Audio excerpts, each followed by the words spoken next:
Welcome everybody to the intriguing story of the oldest person to ever beat a Grandmaster in standard time controls, and that is the story of Anthony Saidy, an 82-year-old international master. He was 82 years and 1 month old when he played Vladimir Belous in the 2019 National Open in Las Vegas. And this is an intriguing game, but far more intriguing is actually Anthony Saidy himself, who had a very storied history when it came to the chess world. We see the game opened with a very standard opening where we end up getting a very familiar position in the Benoni. Here we have Saidy playing with the white pieces, plays knight to d2 with the idea of jumping to c4 and attacking the pawn here on d6. But Saidy, he played in the US Chess Championship 8 times, finishing fourth in his best ever final position, and he actually won the 1960 Canadian Open Chess Championship. He was also a retired physicist and author, and he wrote the book The Battle of Chess Ideas. But what really adds intrigue to this whole story of Anthony Saidy is that it was his family home who Bobby Fischer hid in before he went to the 1972 World Chess Championship against um, Boris Spassky. And it's said that Saidy may have in fact helped Fischer to make the decision to play that World Championship. So you can imagine they clearly must have played some chess together, and we see this by the computer-like way that Saidy forces his advantage in this game. So the game continued with knight to c7, a4, b6, knight to c4, bishop to a6. Then we get b3, queen to d7, and this is all following well-known theory. This move knight to a3 is not the most common, but once we have bishop to b7, we have a new game, as we like to say. We get h3. Then a bit of a mistake here, inaccuracy, is rook to e8. Get e4 by Saidy, get the bishop back, attacking the rook, and now we get this idea of knight to b5. After bishop takes and pawn takes, we get a6. And here we get Saidy takes the a pawn, and after b5, Saidy plays the move bishop to g5. But there's a very intriguing line here that instead of g5, if he played a7, and after a move like b4, can you see the sequence here? We get knight to a4, and this looks like a free pawn, and it looks like we will then have a double attack on the knight after the pawn, but we see a very nice move here. Can you spot the move here for white? Well, that is knight takes on c5, opening up an attack on the queen. And so if you done something like take the rook, after knight takes, queen takes pawn, and white is up 3 clear pawns. But what if in this position, after the pawns, instead of taking with the pawn, you play something like queen to b5? Well, that doesn't help either, because after knight takes c5, queen takes c5, bishop now attacking the queen, but also protecting the pawn behind it.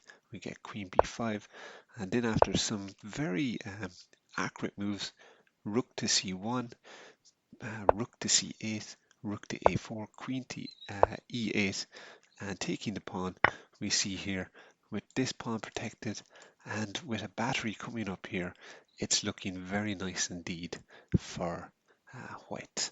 So a very intriguing move, but very hard to find that in the middle of a game. So instead we got the bishop moved, then we got b4, bishop takes f6, bishop takes f6, knight to d1, then we get bishop to d4, knight to e3, takes, and now we get the trade-off of the rooks after the pawn is taken. This game is a very even game, and we get rook takes, knight to a8, queen to a2, attacking the knight, knight to b6, queen to a6, and here is the blunder of the game by Belous. It is knight to a4. Now you think, well, what is the move here that completely wins the game for white? Can you find it? I'll give you a moment. Well, the winning move for white, and it's a difficult move to find, is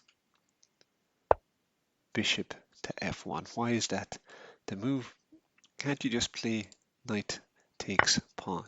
Well, you could play knight plays one, but if you've done that, you play very simply queen check, and after king to g7, you pick up the knight because there's no way to protect this.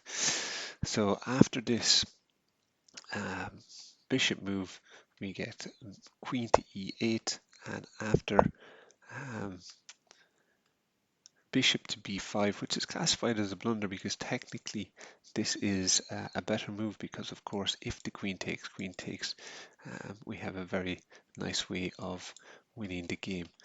But instead, bishop to b5, we get queen to e4, taking the pawn, and here we have a very interesting game where a Grandmaster is clearly now losing on the board, but he is going to try his darndest to hold on. So we get bishop blocks on f1, queen takes the pawn. So this is not a foregone conclusion, but definitely it is advantage here to black. We get queen check, and what's really amazing here is how computer